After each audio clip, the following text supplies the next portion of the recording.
Estimados y estimadas asistentes, quiero agradecer este espacio, en especial al Instituto de Derechos Humanos y Desarrollo de la Universidad de San Martín de Porres. Es un honor para mí llevar a cabo este análisis de la opinión consultiva 2922 de la Corte Interamericana de Derechos Humanos sobre enfoques diferenciados en materia de personas privadas de libertad. Y es que esta opinión consultiva es un hito en materia de protección de personas en situación de vulnerabilidad en contextos penitenciarios.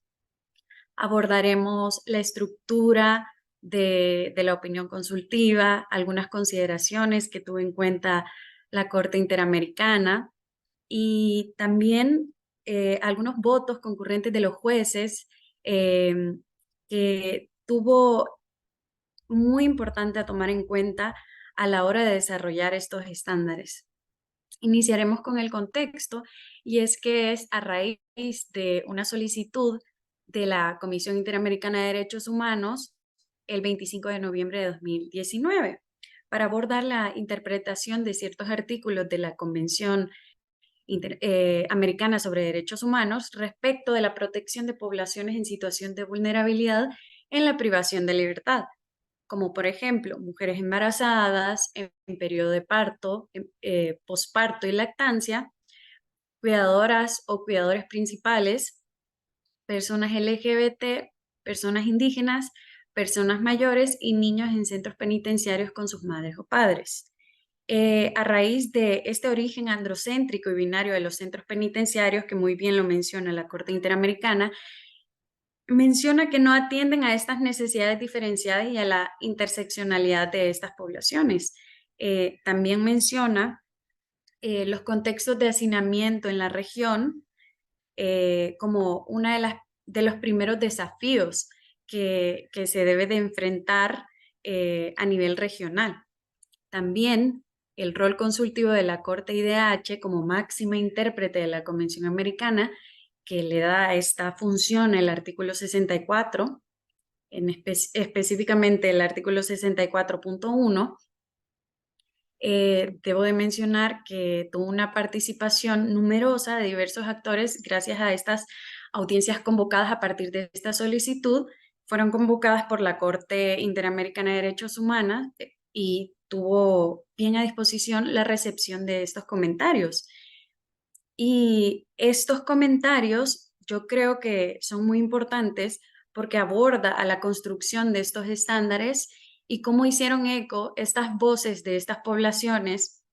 que han desafiado eh, estas necesidades que no son atendidas en estos contextos penitenciarios. Tuvo la participación tribunales constitucionales, los estados, sociedad civil organizada, otras organizaciones internacionales, ONGs, que pudieron dar cuenta de estas necesidades para construir toda esta orientación y para tomar en cuenta, aplicar estas medidas específicas. Por lo tanto, estos son estándares regionales en materia de derechos humanos en privación de libertad, pero no quiere decir que no puedan tener un alcance mayor a nivel internacional. La piedra angular de esta opinión consultiva es la búsqueda de esta garantía de igualdad y no discriminación en contextos de privación de libertad.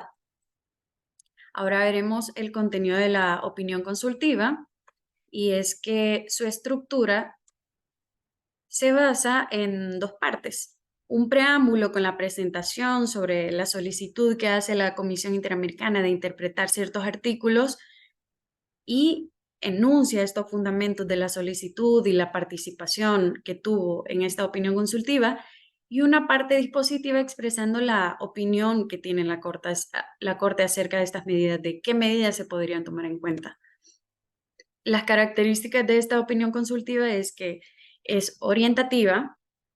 no tiene los mismos efectos vinculantes de una sentencia, y lo dice uno de los jueces de la Corte Interamericana, el juez Eduardo Biogrossi, en uno de sus textos sobre la naturaleza consultiva de las opiniones de la Corte Interamericana. de que tiene esta característica orientativa que no tiene los mismos efectos vinculantes de una sentencia,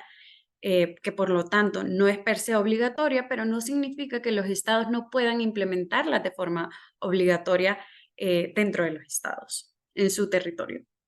Y también lleva este rol preventivo de violaciones de derechos fundamentales y humanos. Yo creo que es una oportunidad para los estados de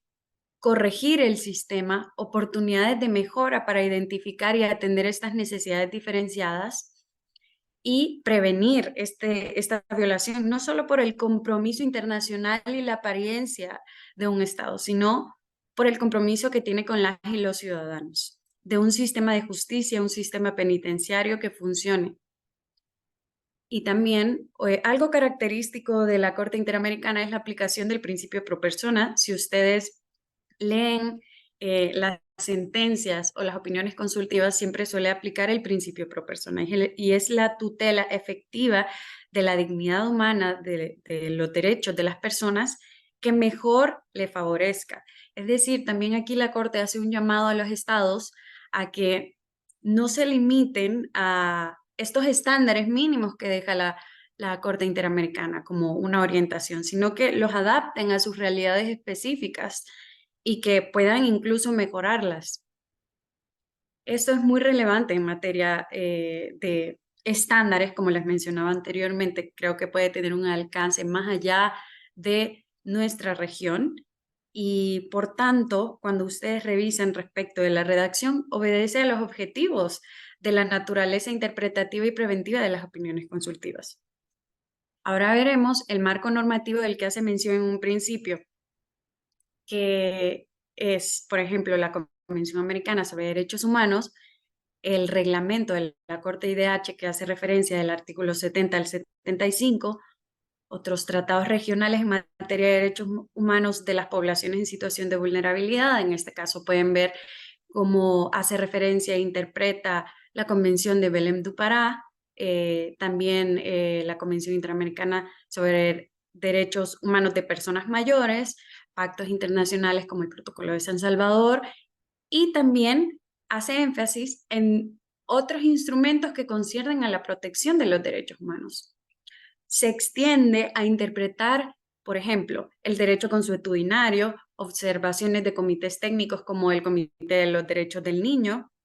como esta también entidad especializada en los derechos de la niñez. También su jurisprudencia y otros principios y buenas prácticas como los que ha desarrollado la Comisión Interamericana, que también tuvo participación en la misma construcción de esta opinión consultiva y que tuvo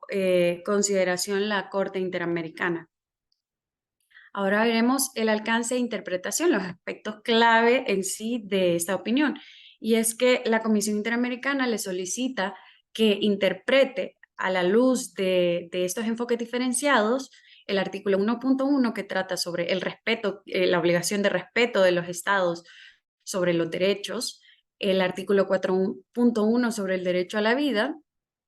el artículo 5 del derecho a la integridad personal, el 11.2 de honra y dignidad, el 12 sobre libertad de conciencia y religión, el 13 de libertad de pensamiento y expresión, el artículo 17 sobre protección a la familia, el 19 derechos de la niñez y el 24 la ley ante la igualdad ante la ley, que como les mencionaba anteriormente es la piedra angular de lo que se busca con estos enfoques. El artículo 26 también, y es un poco discutido con un voto concurrente de uno de los jueces que posteriormente desarrollaremos, es esto del desarrollo progresivo de los derechos. Y es que aquí hace referencia de cómo los estados deben de desarrollar normativa para garantizar ese bienestar general, de cómo deben de ir progresando y menciona algunas obligaciones de realización progresiva, hacía hincapié de que se había desarrollado, por ejemplo, el acceso al agua como de realización progresiva, pero en el caso de la privación de libertad, el acceso al agua potable que era una obligación inmediata de los estados y que no es justificación asumir falta de recursos de parte de los estados para no garantizar estos derechos básicos cuando las personas están a disposición y están en un encierro, como es la privación de libertad. Algunas consideraciones de la Corte IDH, las generales, para tomar a bien la necesidad de establecer estas medidas es la facultad de interpretación de la Corte, esta función consultiva a diferencia de la contenciosa, el derecho a la integridad personal, que incluye el derecho a la integridad física, psíquica y moral, los derechos de las personas privadas de libertad y las medidas diferenciadas de las personas privadas de libertad. Algunas consideraciones que tomó en cuenta que son específicas fueron el respeto a la dignidad humana y las condiciones en las que deben ser tratadas, prohibición de tortura y otros tratos crueles, inhumanos y degradantes como los jus cogens, la finalidad del sistema de ejecución de penas y desarrolla también cuál es esta finalidad de esta ejecución de penas. También llama la atención y de que hace un llamado también a los jueces, que está muy de moda el tema del populismo punitivo, a no ceder ante estas presiones y a ver la raíz social de las conductas delictivas y aplicar, por ejemplo, las medidas idóneas de acuerdo a la sana crítica que favorezcan a la reintegración real de estas personas, porque no siempre la privación de libertad va a ser una respuesta para la reintegración de las personas. Otra es la finalidad el papel del control judicial en la ejecución de penas, que era lo que les mencionaba, el derecho a la igualdad y no discriminación, cómo se aplica esto en detención, el acceso a servicios básicos. La Corte desarrolla aquí también los derechos económicos, sociales y culturales y ambientales, los DESCA, el acceso, el tema de la sobrepoblación y hacinamiento en las cárceles, deja algunos ejemplos de diagnosticar el tema de habitabilidad en las cárceles, en los centros penitenciarios, y pone de ejemplo también algunos estados, cuáles propuestas han hecho como ley de cupo para ver y garantizar ciertos derechos dentro de los centros penitenciarios, como es el caso de Argentina, el problema también de la gestión en las instituciones penitenciarias, de las capacitaciones para que las personas que trabajan ahí sepan cómo tratar a estas poblaciones en situación de vulnerabilidad, y el contexto de la pandemia como una forma de aprendizaje para que no sea un problema cuando enfrentemos un desafío de similar magnitud, como por ejemplo mantener los vínculos familiares, que fue un problema regional que no estábamos realmente preparados para enfrentar, pero yo creo que trae mucho aprendizaje para no volverlo a repetir. Iniciaremos con algunos aspectos relevantes respecto de las medidas que pueden ser aplicables a mujeres embarazadas. Yo les invito a leer si tienen la oportunidad, porque tiene una riqueza textual, son 166 páginas y aborda de forma tan específica las medidas que se deben de tomar que de verdad no hay dónde perderse. Eh, Algunos aspectos importantes respecto de mujeres embarazadas en periodo de parto, posparto, lactancia, como también cuidadoras principales, aplica también a hombres, aunque hace referencia de que la realidad regional es que la mayoría de mujeres son responsables directas del cuidado de la niñez, y siempre y cuando estén en una situación de privación de libertad. Una característica de todas estas poblaciones y que la Corte ha tomado en cuenta es que ha priorizado las medidas alternativas de prisión, teniendo en cuenta, en este caso, el interés superior, en este caso específico, de la niñez y la baja gravedad de los delitos, cuando no son delitos de conductas en relación a conductas violentas. Eh, por ejemplo, también menciona la tasa de incidencia de mujeres que son privadas de libertad, que está relacionada mayoritariamente respecto de drogas, que tiene una raíz también sobre la situación de pobreza, de qué medida alternativa sería mejor para reintegrar a esta persona, qué otras oportunidades podría tener para eh, poderse reintegrar. Aplicar también este enfoque de género, garantizar la separación de género, prohibir el aislamiento y la coerción física, prohibir el uso de grilletes en mujeres embarazadas, hacer referencia aquí al caso de Manuela y otros versus El Salvador, asegurar el acceso a salud sexual, reproductiva, información, brindar atención técnica y psicológica especializada, la alimentación adecuada, erradicar y prevenir la violencia obstétrica en contextos carcelarios. Aquí llama también a llevar a cabo cooperación interinstitucional o extrainstitucional, higiene personal, acceso a productos personales de higiene y cuidado, también la vestimenta cuando las mujeres están embarazadas o a los niños, mantener vínculos familiares y la atención también a mujeres extranjeras, en donde considera traslados y medios de comunicación para aquellos con hijos en países de origen. Ahora veremos otros aspectos relevantes respecto de los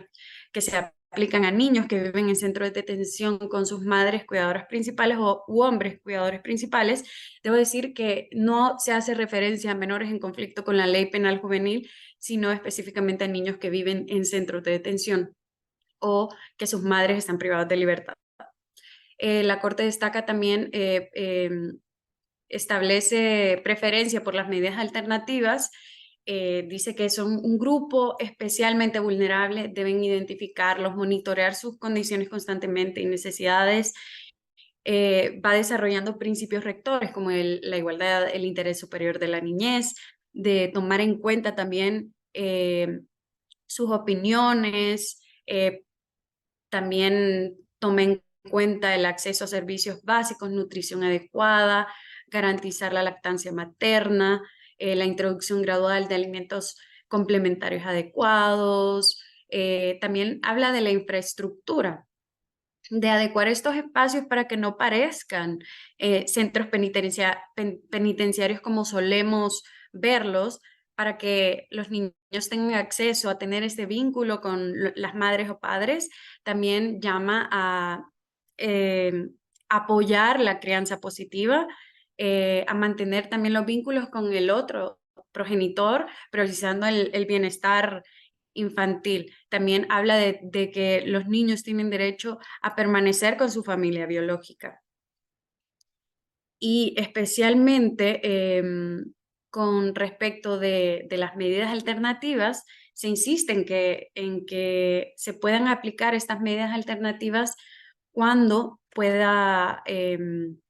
dañar la integridad personal de estos niños, y que de manera excepcional sea la privación de libertad cuando son delitos muy graves o que tengan relación con conductas violentas. Ahora, respecto de enfoques diferenciados de personas LGBT, en un inicio la comisión hacía referencia a LGBT,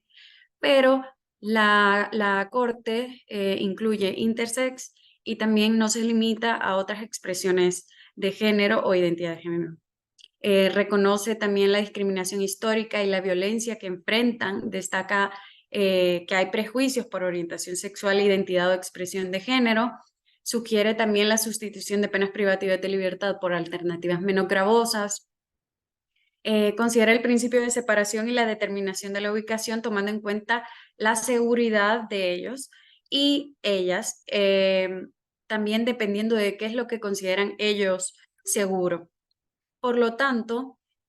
es necesario que se tomen estadísticas por la poca afluencia de información para tomar decisiones enfocadas en las necesidades de la población LGBTI. También establece la importancia de las visitas íntimas de las personas LGBTI y destaca la incongruencia de criminalizarles, resalta la violencia en detención cuando sufren acoso y aboga por políticas penitenciarias, capacitación para el personal penitenciario. Luego, respecto de enfoques aplicables a las personas pertenecientes a pueblos indígenas privados de la libertad, la Corte aborda estos enfoques con base en la igualdad y no discriminación, preferencia también por las penas alternativas, la identidad cultural de personas indígenas en prisión, el uso de lenguas indígenas, medidas de reintegración y adaptación cultural,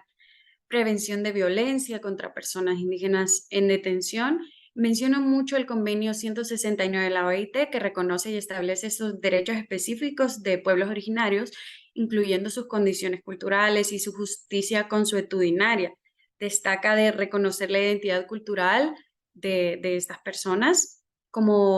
y cómo la prisión impacta en su conexión con su comunidad y con su territorio. También llama a prevenir, a preservar la identidad cultural de las personas en prisión,